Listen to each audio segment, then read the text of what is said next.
Hey, Research Stat 1 class, this is Stephanie coming at you with your video lecture for Monday, April the 20th. And I hope everyone is doing okay. So this weekend you had an assignment due, and it was the hand calculation of the correlations. So I want to start off talking about that, and then we'll talk about a couple of other ideas really quickly, and then I'll talk about the survey stuff. I've only had a couple of you make the appointment with me, and so we'll talk about that. But I want to go ahead and get started with the correlation homework assignment and the hand calculation, and then we're going to talk about kind of making that a little bit more what it needs to be, like the results and discussion and that good stuff. So if we were in class today, right, if we were in a face-to-face class today, we would be going over your homework. So you would have turned it in, but then we go over it in class. We would have done that in small groups. And I'd been floating around taking a look at where were your difficulties, and that would kind of be where we would have class. That usually takes about 30 to 35 minutes, and then we would finish the lecture talking about the coefficient of determination, and that would kind of be it for the day.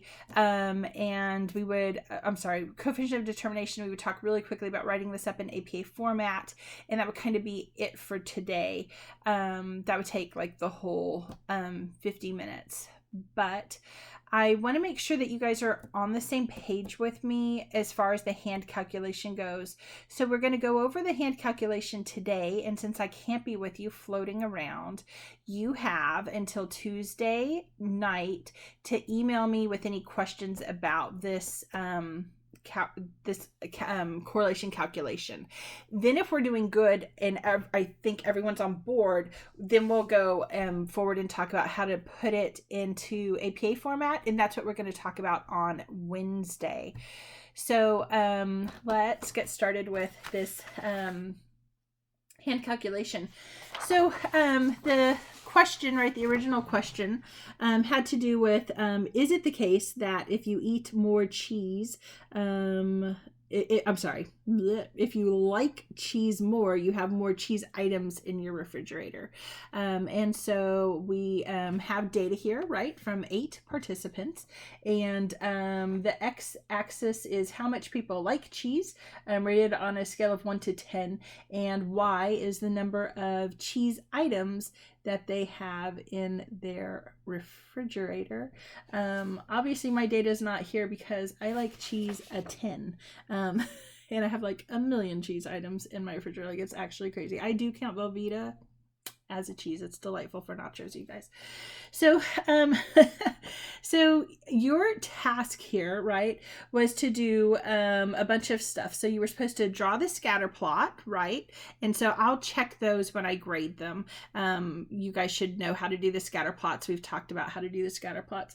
Then you were supposed to calculate the correlation by hand and then draw a conclusion. And today we're going to worry a lot about number 2. And then when I grade these, I'll see if you guys did a good job on the conclusion, and then Wednesday we'll see how much time we really need to spend on that part. So what I want to show you, this is the little table that I gave you guys, and I am going to post this actual document for you on the discussion board. I'm sorry, not on the discussion board, on Blackboard, in the homework folder, so that you can kind of take a look at it and catch any mistakes you might have made. I will tell you, there's a lot of chances here, right, to make mistakes, and it is not uncommon for students to make a couple of mistakes. Now, the good news is this: if you're making mistakes here, typically speaking, they're not going to really impact your final number. And also remember this: so where you have a mistake, I take off a point, but I also follow that mistake through. So I literally will take out my own calculator, and we can see what's actually, like, what should you get given the mistake, right, that you have there. So But a couple things to remember, right? This R value in the end has to be between +1 and -1. So if you're getting an R value that's bigger than that, then, and you have some mistakes up here, you probably need to go back and find those, right? Typically speaking, though, these mistakes are not that big an issue. Where we get the bigger mistakes is down here when we're actually plugging in numbers. And so I set this up for you guys the way I like it. Some books have it a little bit different, and I want you, so on the exam, I'm not going to fill this top part out for you at all. All you're going to have is the table. You complete the table however you want. And so I have some students who do X and then X squared, Y and Y squared, and then XY. I have other students who like it XY, X squared, Y squared, X times Y. Again, I don't care the order that you do this. It's really just a way to kind of keep you organized and to keep you understanding what numbers you're getting. Okay. So here's your participant IDs, and here is the data. And again, that data is coming right from your assignment. All right. So here's your X's, here's your Y's. Remember that these are paired, so that you have to keep those pairs together, right? And then I've got my XY column. So I took each X and I multiplied it by Y. So I gave you that first one to kind of try to help you out, right? And then I took my X's and I squared those. I took my Y's and I squared those. And then at the bottom, I have the sums. So I took the sum of each of those columns. Okay, then we've got our actual formula for calculating our Pearson product moment correlation. And then what you'll see is I went ahead and I started to plug in the numbers, right? So N is 8. So anywhere I had N, I plugged that in, right? And so it's the sum of the X times the Y's. Well, I conveniently, right, did XY here. And I have my beautiful little sum here. So you just take this number and you plug it in right here, right? Minus the sum of the X's times the sum of the Y's, right? So you've got you've already got these numbers. If you do the little sum in the margins, it makes it so easy to calculate this correlation, as long as you feel comfortable, right, plugging in the right things at the right times. So then here, for the denominator, you have N times the sum of the X's squared, right? So the sum of the X's squared. So we have that X squared column. Here's the sum of the X's squared minus the sum of the X's quantity squared. So that you have the, when you're taping it, it's backwards, so it's kind of hard. But here's the sum of the X's, right? And we need to square that number. And then we're going to multiply that times the same idea, right, with Y. So that's the other thing. If you feel comfortable about it with X, you'll feel comfortable about it with Y. It's the same idea, right? And so we plug in those things, and I just realized I forgot to close my little bracket there. And I have no pen, so but that should be a closed little bracket, right? The other, let me say this, the biggest mistake I see for students is that they at some point drop this square root. Don't forget to take that square root down with you every single time until you actually take that square root. Super important. If you don't do that, you're going to have a wild little correlation. So make sure that you carry that square root down for you. Once you have all the numbers plugged in, then all you have to do is the math, right? And so you can kind of see the math happening here. You guys, I don't like to skip any steps, you know that. So if something said like whatever the number was squared, I don't skip that and automatically square it. I don't have that anywhere here. So remember what I taught you, right? Do every single step, write it down just like it is, and then you can plug in actually do the calculations. It's a great way to just make sure of a couple things, but it's a great way to keep you organized. But also, if you make a mistake, I can see where that mistake was made. I don't have to guess. And if I don't have to guess, then I can give you partial credit, right? So doing every single little step ends up being really, really important here.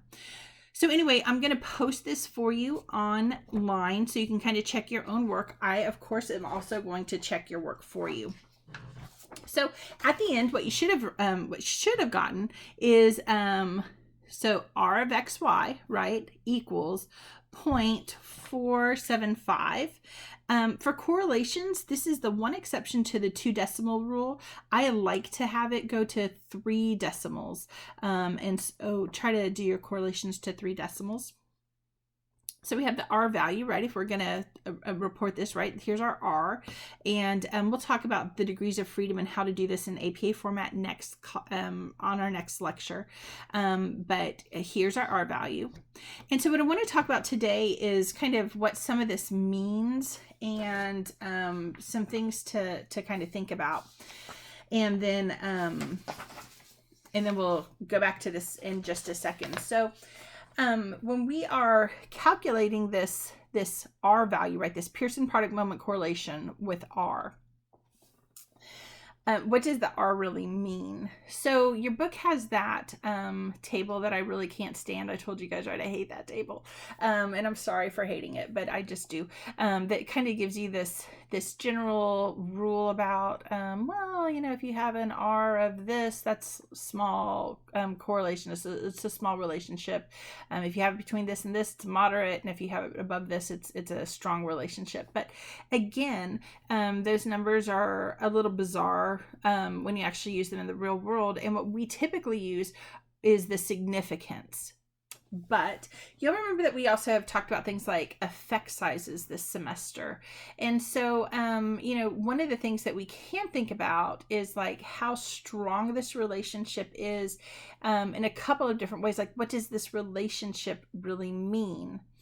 And if we think about that, then in terms of, you know, it's not an effect size, but some people kind of think about it in a way that's kind of similar to that. We could take that R value, and by itself, it's not particularly meaningful other than, you know, we have these general cutoff rules, but we can take that R value and we can square it and get what we call the coefficient of determination. And I've put that here for you. So here's our R value, but here's our R squared. So if we take the calculated value of R and we square that, we get this other number. And so here it's about 22.6%. Or 0.226. And we can think about that 0.226 as being a percent. So it would be 22.6%. And there are a couple of ways to interpret this coefficient of determination. So one of the ways we can think about it is that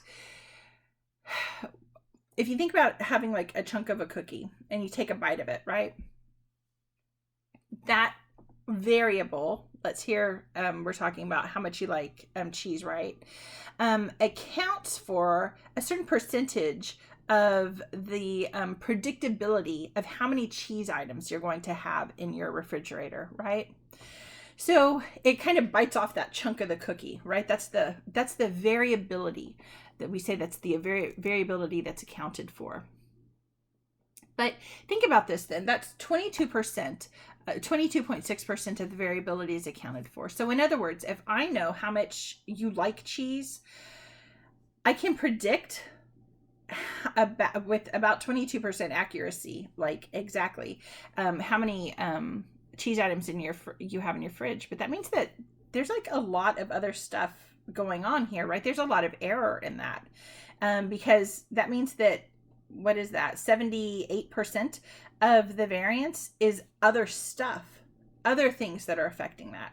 So think about this. I love cheese, but I didn't always have the money for like fancy cheeses, right? And so I would not have had as many cheeses as I like. I'm a ridiculous cheese hoarder. I really am. So that's another thing that's impacting, right? How much cheese people have in their refrigerator right now. When did they go to the store last? Were the stores stocked with the cheeses they want? Do they live in a place where they can access easily all different kinds of cheese, right? We're lucky in San Antonio. Costco, Sam's, Trader Joe's, H-E-B, they all have great cheese aisles. Whole Foods, right? They all have great cheese sections. But whenever I go visit like my family up in Albuquerque and Los Lunas, the Little Smiths at Los Lunas, it doesn't have the cheese selection that we have here, right? They have, it's not horrible, but it's not nearly as many things as we have here. So those kinds of things, right? Where you live, what your accessibility is, all those things impact this too. So a 22% variability accounted for isn't horrible. But man, that means there's a lot of other stuff going on, right? If you're thinking about that bite of cookie, it's not that big. There's a lot of cookie left that you still have to kind of explain if you're thinking about that cookie as being all the things that go into predicting how much cheese you're going to buy, right? So how much you like cheese accounts for a bit of that, right? It's a little chunk, but it's not everything. There's a whole lot of other stuff you have to think about. So when we talk about these correlations, then we have to start thinking about, well, what do they really mean? So thinking about them in terms of the amount of variability they account for is actually really useful. And it's especially useful because remember that one of the things we want to be able to do with correlation is to predict, right? We want to be able to predict. So if I know your SAT score, I should be able to predict your GPA, right? If I know your high school GPA, I might be able to predict your college GPA. These are real world things that we use, right? As you guys are thinking about grad school, you're going to be taking the GRE. Well, why do they have you take the GRE? Well, they have you take the GRE to see what your chances of success are in college, because there's actually a correlation between people who do well on the GRE, right? The better you do, the more successful you are in college, in graduate school. So those things are real world correlations. And again, they're not necessarily huge. In fact, the relationship, the correlation value between GRE scores and success in graduate school is it's just under a 0.4.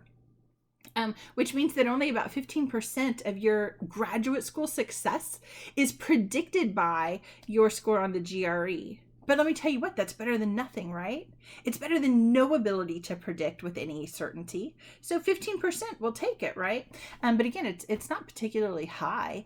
And so we have to be aware of that. A lot of our correlations are not particularly strong. But part of that, you guys, is because remember that a Pearson product moment correlation can only look at two variables at a time, variable X and variable Y. And the reality is this: almost all of our behaviors are actually guided by more than one other variable, right? So your success in college should not be that well predicted. I just know your GRE score, because there's a whole lot of other stuff, right, that goes into that.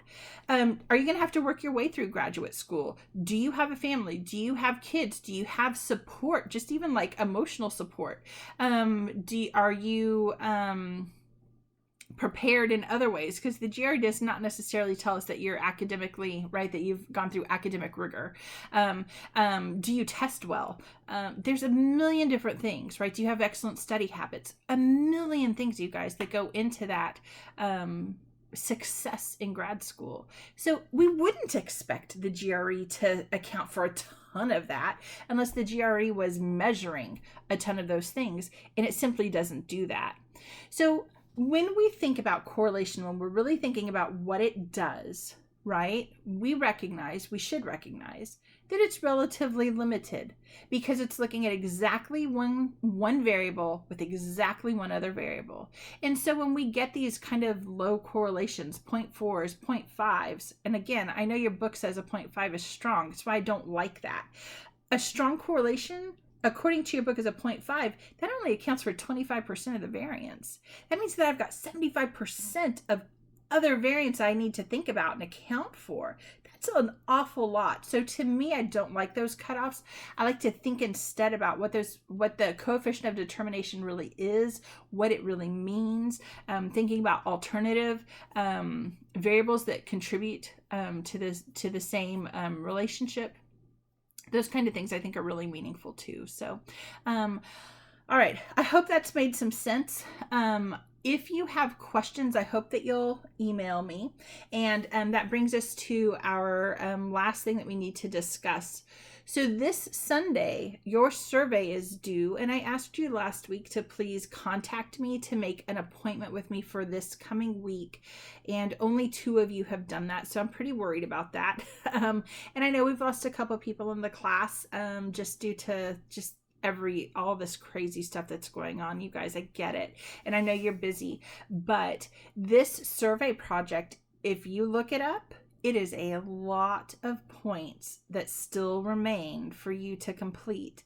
So it is really important that you take the time to make that appointment with me. Even if you only have 5 minutes, that's fine. We don't have to talk for very long, but I need to know where you're going, what you're thinking about this survey project that's coming up. So please send me off an email with a couple days and times that you're available. How do you want to meet? Do you want to meet on Zoom? Do you want to meet on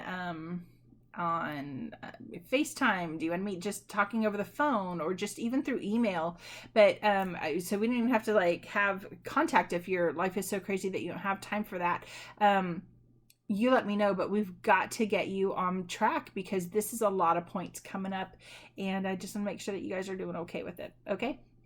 Remember that the survey project, the general guidelines for it have been up since the very first day of class. And if you have any other questions about it, I hope that you will send me off an email. And I hope to meet with you guys this week.